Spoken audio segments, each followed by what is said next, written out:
Ashis canvas. তোমরা যারা আমার পুরনো বন্ধুরা আছো অবশ্যই ভিডিওটা লাইক দিয়ে শুরু করবে, আর যারা নতুন বন্ধুরা আছো অবশ্যই আমার চ্যানেলটা সাবস্ক্রাইব করবে। এখানে আমি একটা কার্ডবোর্ড নিয়েছি, আর দেখতেই পাচ্ছ এগুলো কালার পেপার। এগুলো তোমরা যে কোনো স্টেশনারি দোকানে বা বই খাতার দোকানে 2 টাকা প্রতি পিস হিসেবে পেয়ে যাবে। দেখতেই পাচ্ছ আমি কিভাবে কেটে নিচ্ছি।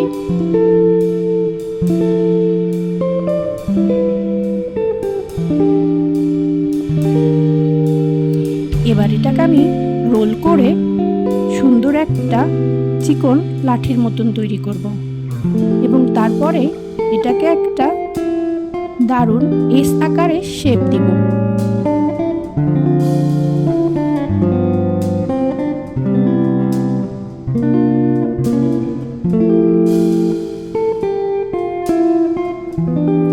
তোমরা যারা আমার চ্যানেল থেকে কিছু হলেও শিখতে পারছো অবশ্যই আমাকে কমেন্ট করে জানাবে। আমি কিন্তু সবগুলোই খুব আস্তে আস্তে তোমাদেরকে দেখাই, যাতে তোমরা বাসায় বসেই এগুলো নিজেদের ঘর সাজানোর জন্য তৈরি করতে পারো। এবারেই আমি যে এসের শেপের কাগজগুলো তৈরি করেছি এগুলোকে আমি আঠার সাহায্যে এই বোর্ডের চারপাশে লাগিয়ে নিচ্ছি।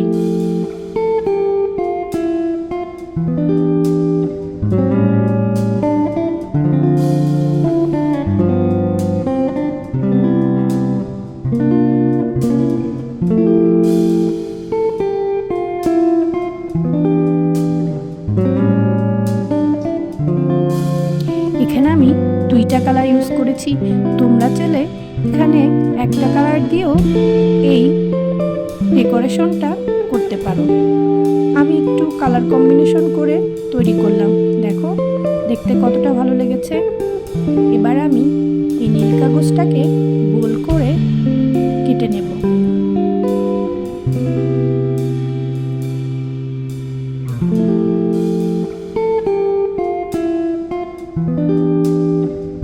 আসলে অনেক কিছুই দেখতে মনে হতে পারে কঠিন, কিন্তু যখন তোমরা নিজেরা বাসায় ট্রাই করবে দেখবে একবার করলেই তোমরা পেরে যাবে।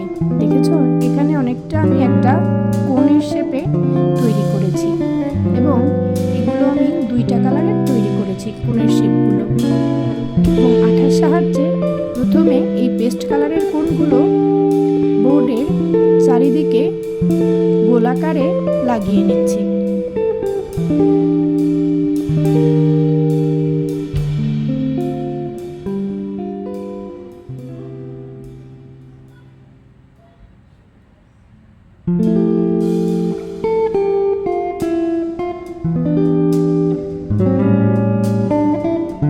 আসলে ঘর সাজানোর জন্য খুব একটা যে দামি জিনিস হতে হবে সব সময় তা কিন্তু নয়। তোমার হাতের কাছে থাকা যে কোনো জিনিস দিয়েই তুমি তোমার ঘরটাকে খুব সুন্দর করে সাজিয়ে নিতে পারবে।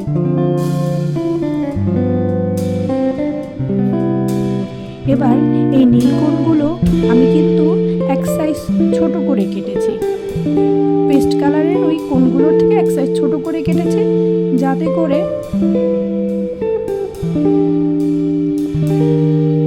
মনে হয় যে ফুলটা ফুটে আছে। দেখতেই পাচ্ছ কতটা সুন্দর লাগছে। এবার আমি এই ইয়েলো কাগজগুলো 3টা সাইজের নিয়েছি, তোমরা তোমাদের মাপ অনুযায়ী নেবে। এবং দেখতেই পাচ্ছ আমি কিভাবে ভাঁজ করেছি। ভাঁজ করে এবার আমি এই 3টা সাইজের 3টা ফুল বানিয়ে নেব।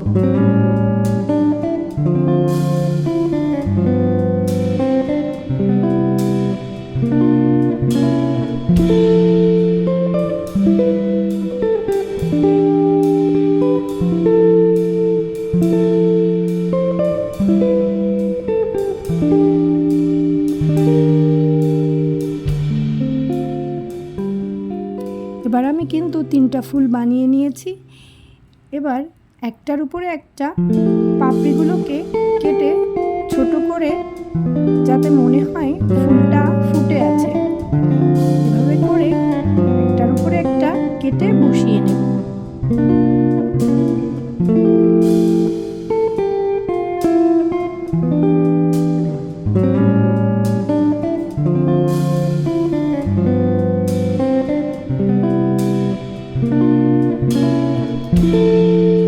এবার দেখতে যাতে একটু সুন্দর লাগে তাই একটা গোলাকারের নীল কাগজ কেটে ফুলটার মাঝখানে বসিয়ে নিলাম।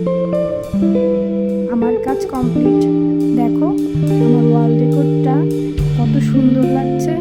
তোমরা কিন্তু ঘরে বসে খুব সহজেই এই ধরনের ওয়াল ডেকোর তৈরি করতে পারো। প্লিজ তোমরা যারা আমার ভিডিওটা এই পর্যন্ত দেখেছো অবশ্যই আমার চ্যানেলটা সাবস্ক্রাইব করবে। Please please please. অনেক ধন্যবাদ সবাইকে।